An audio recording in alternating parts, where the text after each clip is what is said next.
Bismillahirrahmanirrahim. Assalamualaikum warahmatullahi wabarakatuh. Salam sehat, salam sejahtera untuk kita semua. Alhamdulillah, hari ini kita berjumpa kembali pada sesi diskusi. Beberapa minggu terakhir kita sibuk dengan persiapan kegiatan monitoring dan evaluasi kawan-kawan peneliti penerima hibah penelitian tahun 2024.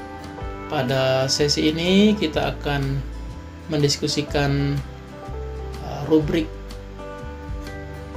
penilaian, rubrik yang digunakan oleh reviewer untuk menilai progres capaian penelitian kita masing-masing. Sehingga perlu kiranya teman-teman peneliti, baik penerima hibah tahun ini atau kawan-kawan lain yang mungkin bisa mendapatkan informasi bermanfaat dari video ini untuk persiapan dan pengetahuan menyambut hibah-hibah di tahun yang akan datang. Kegiatan monitoring dan evaluasi penelitian itu dimaksudkan untuk beberapa tujuan. Yang pertama, kegiatan monitoring dan evaluasi itu dimaksudkan untuk memantau kemajuan dan capaian penelitian. Pada tujuan ini kita mengukur kemajuan riset setiap tim, apa yang mereka rencanakan di proposal dengan target yang sudah dicapai, sudah sejauh mana capaian, baik pada capaian penelitiannya maupun capaian luarannya. Pada tahap ini juga diidentifikasi masalah-masalah yang mungkin ditemui oleh peneliti, hambatan-hambatannya apa saja dan apa yang mereka sudah lakukan untuk mencari solusi dari masalah-masalah itu. Kemudian di tujuan ini juga berkaitan dengan kualitas penelitian. Kita ingin memastikan kualitas penelitian.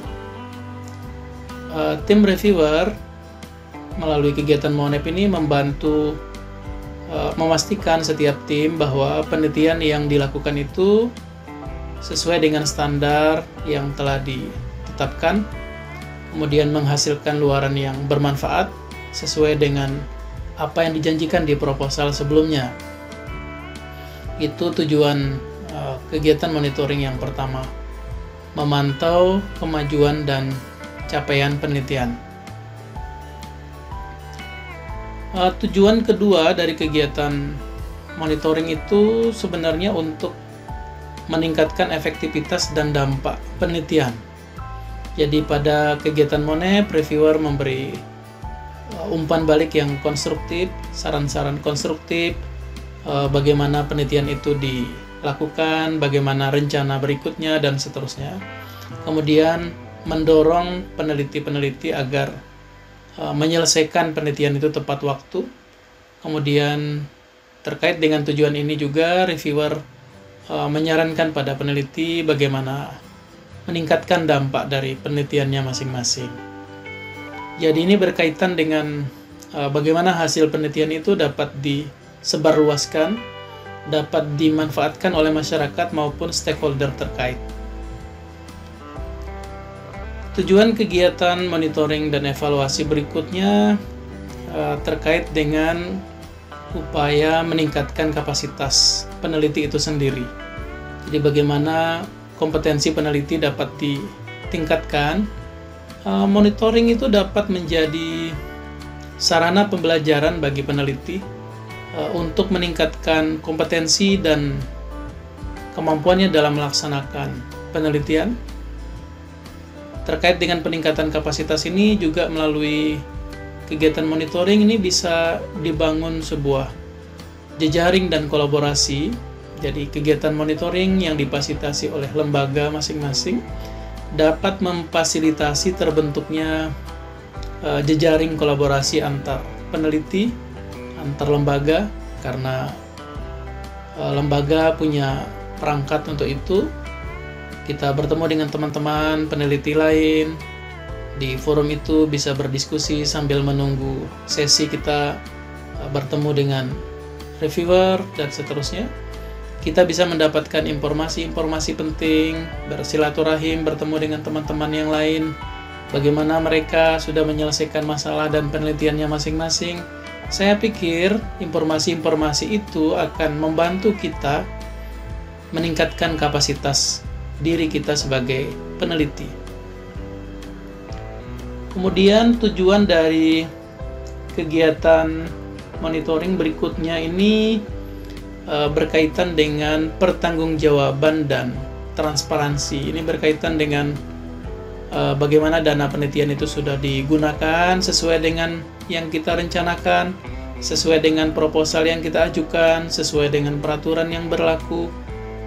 Kegiatan monitoring itu mendorong penerima hibah membuat laporan yang transparan dan akuntabel mengenai penggunaan dana masing-masing, mengenai laporan kemajuan penelitian masing-masing, dan di dalam item rubrik itu memang ada pertanyaan terkait serapan anggarannya sudah digunakan berapa banyak, berapa persen, peruntukannya untuk apa saja, dan seterusnya. Kadang kalau misalnya dianggap penting, ini bisa kita tanyakan. Berikutnya kita akan menuju ke rubrik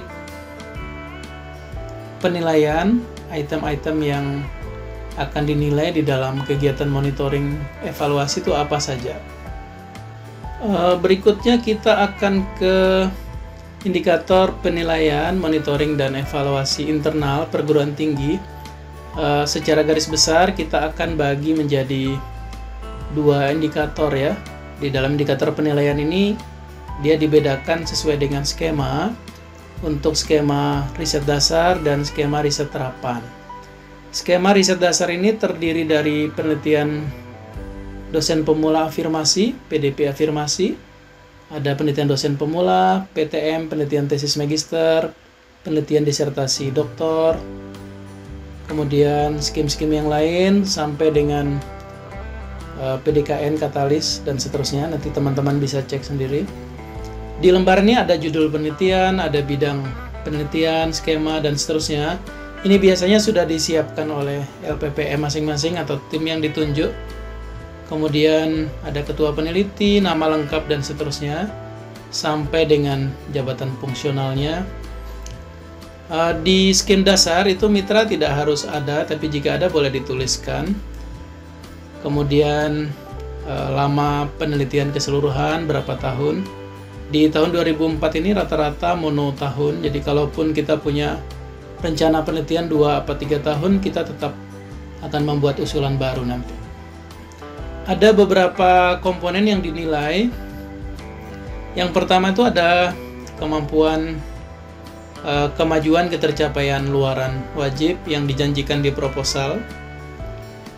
Kita akan melaporkan kemajuannya sudah sampai mana, karena luarannya rata-rata berupa publikasi, apa masih bentuknya draft, sudah kita submit, atau sudah direview kalau sudah disubmit, kemudian mungkin sudah ada yang diterima, mungkin sebagian tim juga sudah ada yang diterbitkan, jadi sudah publish luarannya. Itu kita akan dilaporkan ke reviewer, nanti reviewer akan memberi komentar sesuai informasi yang diberikan oleh masing-masing peneliti.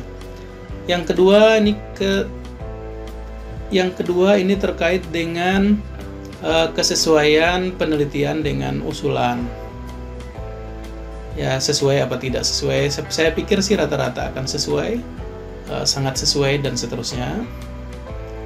Ya, termasuk nanti di publikasi kita harus memastikan bahwa judulnya itu sesuai dengan judul penelitian tahun berjalan. Yang ketiga itu ada potensi keberlanjutan hasil penelitian. Jadi kalau misalnya ada peluang, apa yang bisa dilakukan berikutnya, potensi berlanjut ke penelitian berikutnya, potensi berlanjut ke penelitian terapan misalnya, atau ada variabel-variabel yang perlu dianalisis lebih lanjut atau diteliti lebih lanjut, itu bisa dilaporkan di bagian ini. Kemudian di keempat itu ada level TKT ya. TKT itu tingkat kesiapterapan teknologi saat ini. Jadi karena ini riset dasar, kita akan laporkan TKT-nya 1-3, 1, 2, apa 3 karena batasnya itu. Nanti kalau skim terapan dia akan berbeda. Kemudian di item yang kelima ini terkait dengan persentase serapan anggaran belanja. Jadi kita bisa sesuaikan, laporkan dengan SPTB yang sudah kita laporkan sebelumnya, 80%. Mungkin juga ada angka yang berbeda sesuai dengan progres penelitian masing-masing. Kemudian di bagian akhir ini ada catatan. Jadi biasanya kami, teman-teman reviewer, bisa mengisi di sini bagian-bagian lain yang mungkin tidak tercover di 5 item yang ada di sana. Jadi mungkin ada luaran bentuknya buku, modul, software, program, produk-produk lain. Jadi kalau misalnya ada HKI bisa dilaporkan di sini, kalau ada seminar yang sudah diikuti bisa dilaporkan di sini, dan seterusnya. Hal-hal lain yang tidak tercover di 5 item itu kami biasanya sertakan di bagian catatan untuk melaporkan bahwa ada progres, tambahan, kemajuan, dan hal-hal yang lain yang belum tercover di 5 item sebelumnya. Kemudian nanti teman-teman reviewer akan sign, tanda tangan, dan menyertakan namanya masing-masing. Jadi kami biasanya setelah dari reviewer dari LPPM itu kita udah terima nama, sudah tertulis nama, dan isian-isian yang di bagian atas tadi sudah ada. Berikutnya kita akan lihat untuk skim penelitian terapan ya. Oke, berikutnya kita akan ke indikator di penelitian terapan, di skema riset terapan. Indikatornya persis sama sebenarnya.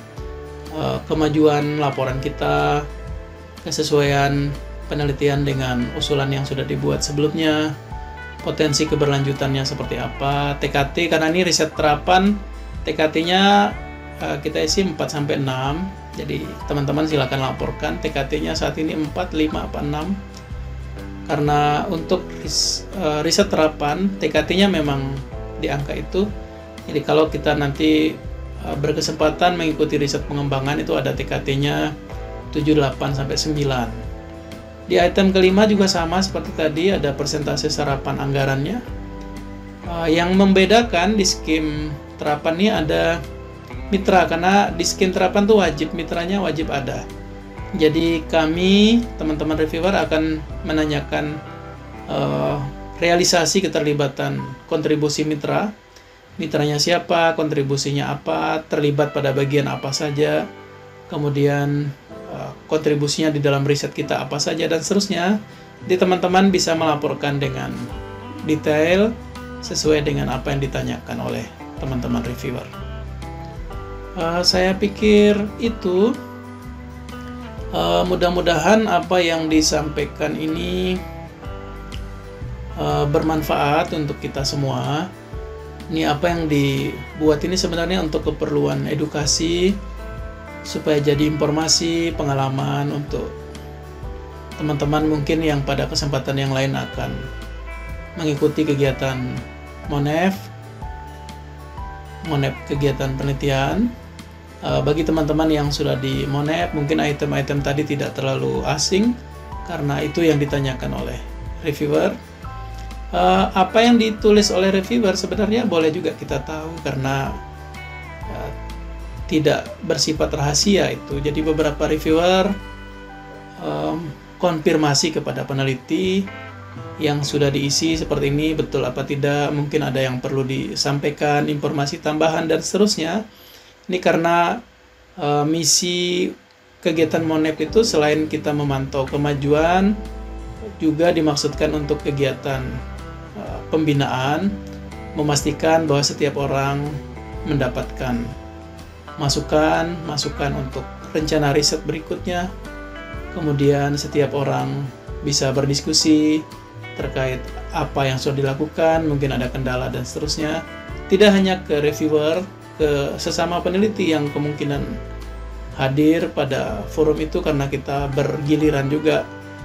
Kita bisa berdiskusi, menyampaikan apa yang sudah kita lakukan, bagaimana kita menyelesaikan masalah yang kita hadapi, dan seterusnya.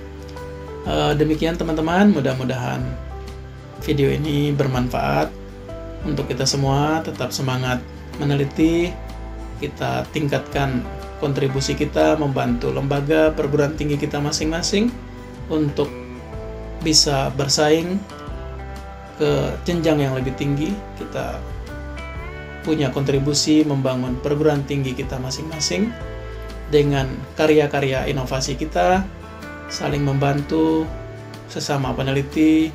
Kita dukung apa yang dihajatkan oleh pimpinan-pimpinan perguruan tinggi agar perguruan tinggi kita menjadi unggul dan bisa berdaya saing nasional dan internasional.